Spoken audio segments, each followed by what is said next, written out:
Hello students, good morning everyone. हम लोग tense पढ़ रहे थे। टेंस में हम लोगों ने पहला जो हमारा इंट्रो क्लास था उसमें आप टेंस के बारे में पढ़े थे। टेंस के प्रकार, काइंड्स ऑफ टेंस, जैसे there are 3 type of tense, present tense, past tense, future tense, ये पढ़े थे।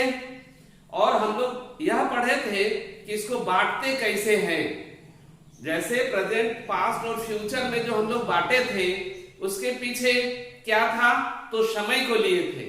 और उसके बाद हर एक का जो चार हम लोग बांटे थे, हर एक का जो चार पार्ट हम लोग किए थे, उसको कैसे, वर्क के अकॉर्डिंग। इतना तो हम लोग ऑलरेडी पहले से समझ चुके हैं स्टूडेंट्स। और दूसरा में जो हमारा दूसरा वीडियो था पार्ट 2, उसमें जो है प्रेजेंट टेंस के बारे में आपने देखा था कि प्रेजेंट टेंस का हम लोग कुछ फॉर्मेट पढ़े थे और उस फॉर्मेट के बाद जो है उसका एग्जांपल्स लिए थे। ये सब ऑलरेडी हम लोग पढ़ चुके थे। आज स्टूडेंट्स, आज हम लोग देखेंगे पास्ट टेंस।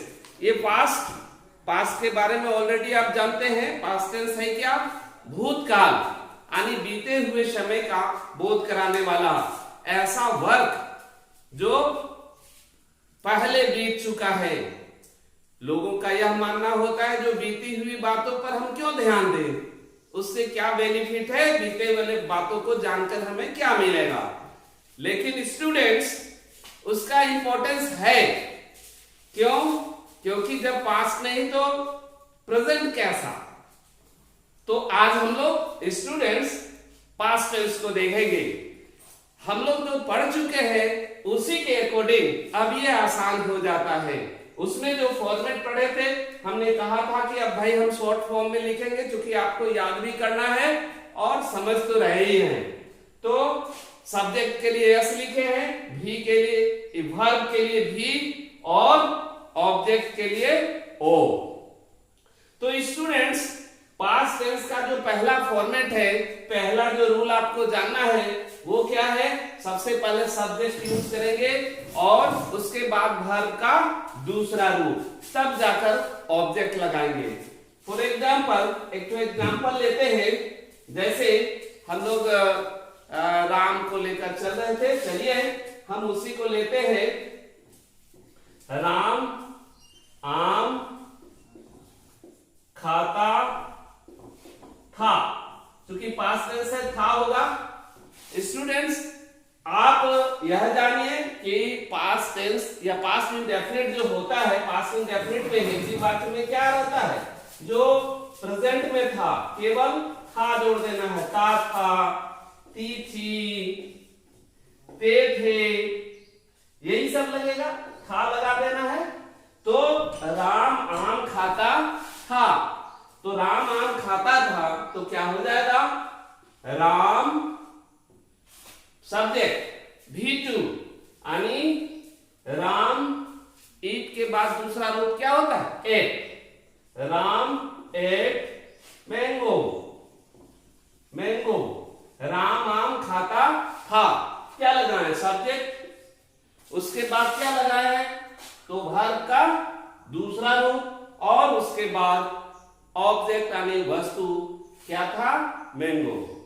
इसी प्रकार अगर हम एफर्मेटिव के बाद जो है नेगेटिव वाले सेंटेंस को देखते हैं तो क्या होगा, इसमें डीड लगेगा। स्टूडेंट्स, आपको याद होगा प्रेजेंट टेंस में डू या डज लगता था।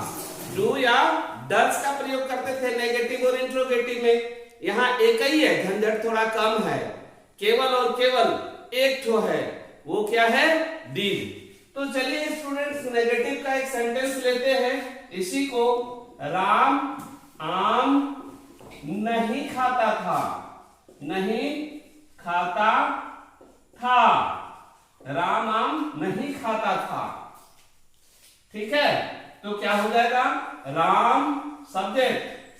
स्टूडेंट, सबसे पहले सब्जेक्ट, उसके बाद डीड नॉट। तो Ram did not eat mango, did not eat mango। Students आपको याद होगा प्रेजेंट इंडेफिनिट में क्या होता था कि डू या डज लगने के बाद जो वर्ब के साथ एस लगाते थे वो नहीं लगाते थे। ठीक उसी प्रकार पहला फॉर्म लगाते थे, ओरिजिनल फॉर्म वर्ब का यूज करते थे, वही आज हम इसमें भी did यदि लग गया तो वर्ब का ओरिजिनल फॉर्म यानी V1 का यूज करेंगे। स्टूडेंट्स इस बात को समझने के बाद आप एक तो ले लीजिए इंट्रोगेटिव में यानी क्वेश्चन मार्क, तो उसमें क्या करते थे डू या डज को आगे करते थे, तो इसमें क्या कर देंगे डीड को आगे, और कुछ भी नहीं करने का। तो क्या हो जाएगा डीड राम ईट मैंगो, डीड राम ईट मैंगो। क्या राम आम खाता था, क्या हो गया, क्या राम आम खाता था। ओके स्टूडेंट्स, इसी का जो है अगर हम ट्रांसलेट करेंगे तो ऐसा हो जाएगा। अब उसके बाद नेगेटिव इंट्रोगेटिव में क्या होता था, नेगेटिव भी रहना है और इंट्रोगेटिव यानी क्वेश्चन भी। तो क्या होगा यहां जहां पर एक ही बात था, क्या राम आम नहीं खाता था, इसमें नहीं लगा है, तो यहां पर क्या हो जाता था डीड राम नोट ईट मैंगो। यही करना है कब, जब ये नेगेटिव इंट्रोगेटिव होगा। स्टूडेंट्स इसको आप लोग नोट भी करेंगे और मुझे लगता है अब समझने में उतनी कठिनाई नहीं होती होगी जितना पहले हुआ होगा। ठीक है, तो इसको समझ रहे हैं, फॉर्मेट इजी हो जाएगा।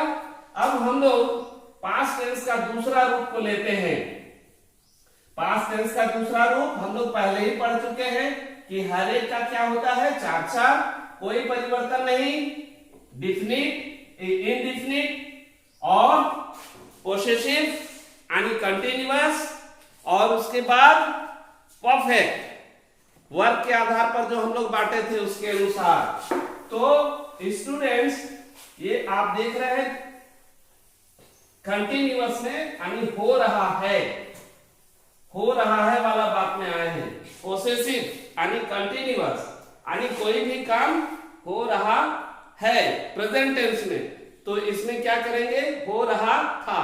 इजी वे में आप याद रखिएगा क्या होता है, इसके अंत में क्या होता है रहा था हो जाएगा, रहा था, रही थी, रहे थे, यही सब का यूज होगा। आप ऑलरेडी पहले से ही जानते हैं रहा रही माने वर्ब जो है अभी कंटिन्यू है प्रेजेंट टेंस में, लेकिन पास्ट टेंस में क्या कंटिन्यू था। तो यहां रहा था, रही थी, रहे थे, यही होगा स्टूडेंट्स। आप समझ रहे हैं? तो बिल्कुल वैसे ही हेल्पिंग वर्ब में उसमें क्या लगा था इज, एम, आर। हमने कहा था एम फिक्स था, आई का चमचा था, लेकिन यहां पर जो है दो ही है वाज और वेयर। सिंगुलर में वाज, प्लूरल में वेयर, और कुछ भी नहीं करना है। बाकी सारा तो आप देख रहे हैं वही फॉर्मेट बिल्कुल सेम है, केवल और केवल हेल्पिंग वर्ब में चेंज है। तो एग्जाम्पल भी उसी प्रकार का होगा जैसा प्रेजेंट टेंस में था। जैसे राम आम खा रहा था, राम आम खा रहा था, क्या हो जाएगा। आप लोग को अब बतलाने की आवश्यकता नहीं, ऑलरेडी आप लोग सीख चुके हैं, आप खुद बोल सकते हैं। क्या राम, बोलिए सिंगुलर है तो सिंगुलर है तो वाज, इट में आईएनजी लगा देना है, ईटिंग मैंगो। समस्या नहीं है, हम लोग बात कर रहे थे अंग्रेजी सीखना का क्या समस्या नहीं है। प्रेजेंट टेंस को जाने तो मुफ्त में पास्ट टेंस सीखें। क्या है, हेल्पिंग वर्ब ही तो बदलना है। अब क्या है, यहां पर नहीं जोड़े तो हेल्पिंग वर्ब के साथ नॉट जोड़े। अब ठीक उसी प्रकार तीसरा जो था इंट्रोगेटिव, उसमें भी हेल्पिंग वर्ब को आगे करते थे, इसमें भी हेल्पिंग वर्ब को आगे करेंगे। बाकी तो सब सेम होगा। आगे कैसे करेंगे, क्या राम आम खा रहा था, क्या राम आम खा रहा था। क्वेश्चन सिंपली क्या करेंगे, इज को आगे, यहां पर वाज को आगे कर देंगे। प्रेजेंट टेंस में इज करते थे, was Ram eating mango, was Ram eating mango. Okay, question mark. और चौथा जो हम लिए हैं एक्स्ट्रा इंट्रोगेटिव नेगेटिव, तो क्या करना है, यहां पर क्या राम आम नहीं खा रहा था, नहीं लगेगा यदि, तो यहां पर नॉट लगेगा। और कोई समस्या इसमें स्टूडेंट्स देखने को नहीं मिलता है। अब हम लोग दो और जो बचा है, परफेक्ट और कंटिन्यूअस, यानी पास्ट परफेक्ट और पास्ट कंटिन्यूअस, उसको भी क्यों छोड़े। जब हम लोग पास्ट टेंस को कंप्लीट कर रहे हैं तो उसको पूरी तरह से कंप्लीट ही करें। इसको तो आप लोग ऑलरेडी नोट कर लिए होंगे, और यदि नोट नहीं हुआ होगा तो वीडियो को रिवाइज करके फिर से नोट कर लेंगे, कहीं कोई समस्या नहीं। कभी कभी तो हमें लगता है कि कक्षा जो चलती है उससे यह बेहतर होता है, ऑनलाइन क्लासेस या यूं कहिए ये जो वीडियो क्लिप देने वाली जो बात होती है वह ज्यादा हितकर होता है। यदि आप वीडियो को सब्सक्राइब करके रखे हैं तो आपको मिलता रहेगा। केवल सब्सक्राइब करना ही बहादुरी नहीं होता है, यह जो वीडियो बन रहा है, वीडियो बनने के पीछे रीजन क्या है, कल्याणकारी कार्य है। आप उसको शेयर भी करें ताकि ज्यादा से ज्यादा लोग जो है लाभान्वित हो सके। तो स्टूडेंट्स अब चलते हैं, बोर्ड भी हमारा साफ हो गया। बोर्ड होते होते जो है थोड़ा सा हम लोग इधर उधर की बातें कर लिए। अब तीसरा जो है, तीसरा क्या है, पास्ट परफेक्ट। पास्ट परफेक्ट, ये पास्ट परफेक्ट क्या है, परफेक्ट। आप लोग इसके बारे में ऑलरेडी पहले से जानते हैं। प्रेजेंट परफेक्ट आपने पढ़ा है, वही तो यहां पर भी है। इसमें क्या रहेगा, उसमें चुका है था, इसमें चुका था, चुकी थी, और क्या, चुके थे। अब तो हमें लगता है कि अगर हम ना भी लिखे इसको तो आप आज का जो स्टूडेंट्स है उतना तो समझते ही है। अब इसका फॉर्मेट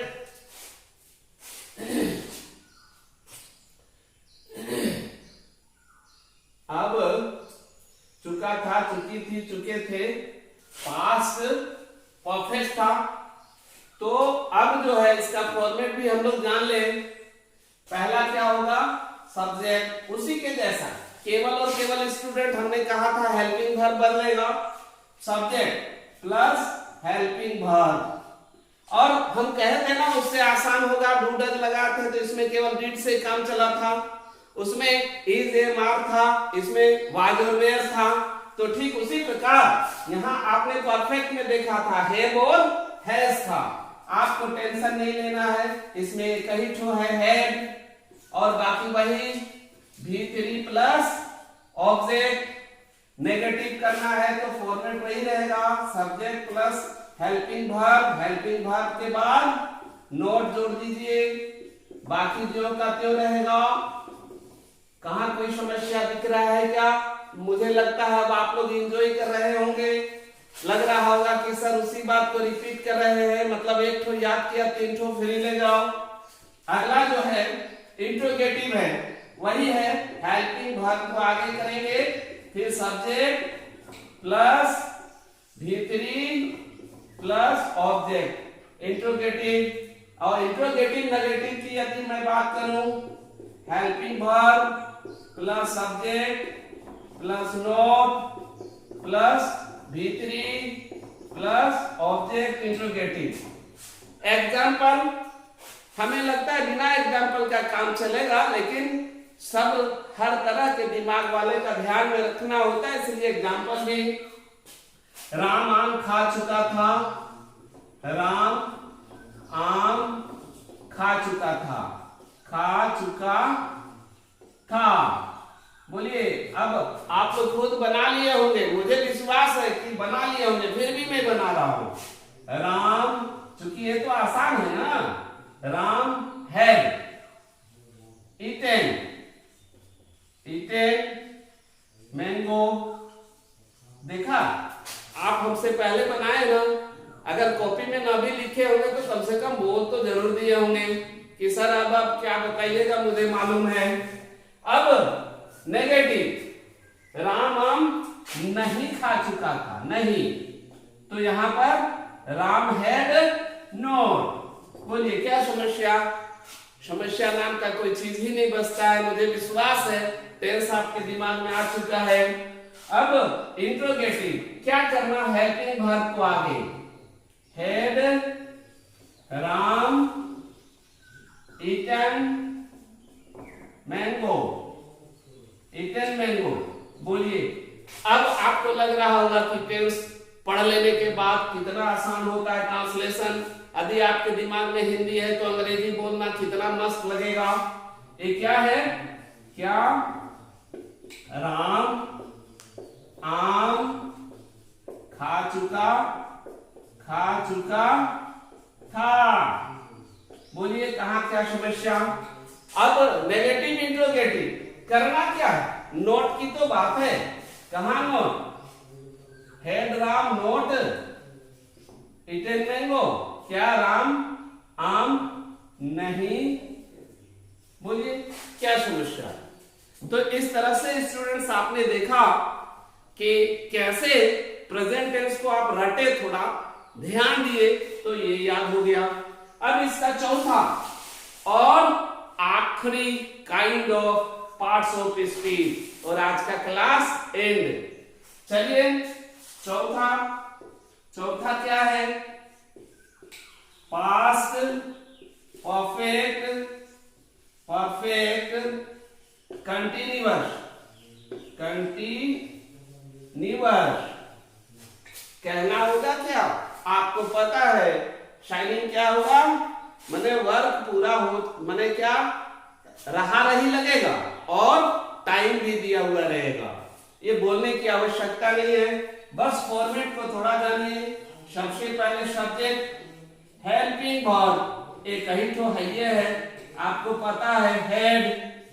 उसके बाद बीन लगाना होता है इसमें, हेड बीन, और उसके बाद वर्ब के साथ आईएनजी और ऑब्जेक्ट लगता है, या फिर शीर्ष या फोर लगाकर शीर्ष या फोर लगाते हैं। और यह बतला चुके हैं शीर्ष कहां लगता? फिक्स टाइम पे, और फोर कहां लगता है? फिक्स टाइम नहीं, एकदम एग्जैक्ट टाइम का पता नहीं रहेगा तो फोर का यूज करते हैं। बाकी सब स्टूडेंट्स वही रहेगा। नेगेटिव रहेगा तो नॉट यहां लगेगा हेल्पिंग वर्ब के साथ, और इंट्रोगेटिव रहेगा तो हेल्पिंग वर्ब को आगे कर देना है। नेगेटिव को समझ लीजिए, समझ में आ जाएगा। Subject plus helping verb plus not plus been plus verb ING, और बाकी सब वही रहेगा। शीर्ष या फोर वाला मामला, ऑब्जेक्ट वाला भी वही रहेगा। और इंट्रोगेटिव रहेगा तो हेल्पिंग वर्ब को केवल उठा के आगे करना है, हेल्पिंग वर्ब को आगे कर देना है ओनली, और कुछ भी नहीं। Helping verb plus subject plus बाकी जो है dot dot dot dot dot, यानी सब कुछ वही रहेगा। स्टूडेंट्स मुझे लगता है एग्जाम्पल नहीं देना चाहिए, ये आपका वर्क समझ लीजिए। अगर नहीं बनेगा तो हम लोग नेक्स्ट क्लास में फ्यूचर पढ़ाएंगे, उस समय क्लियर करेंगे। Okay students, take care, thank you. समस्या तो दिखता नहीं है। आने कौन कहता है अंग्रेजी बोलना जटिल है? आप हिंदी में जान रहे हैं, 2-4 तो गिना चुना उंगली में गिना चुना फॉर्मेट पता कर लीजिए और बनाते रहिए। अब क्या है नेगेटिव, नेगेटिव में क्या करना है? यहां पर राम आम नहीं खा रहा था, राम आम नहीं, यहां पर नहीं जुड़ेगा, नहीं जुड़ा तो यहां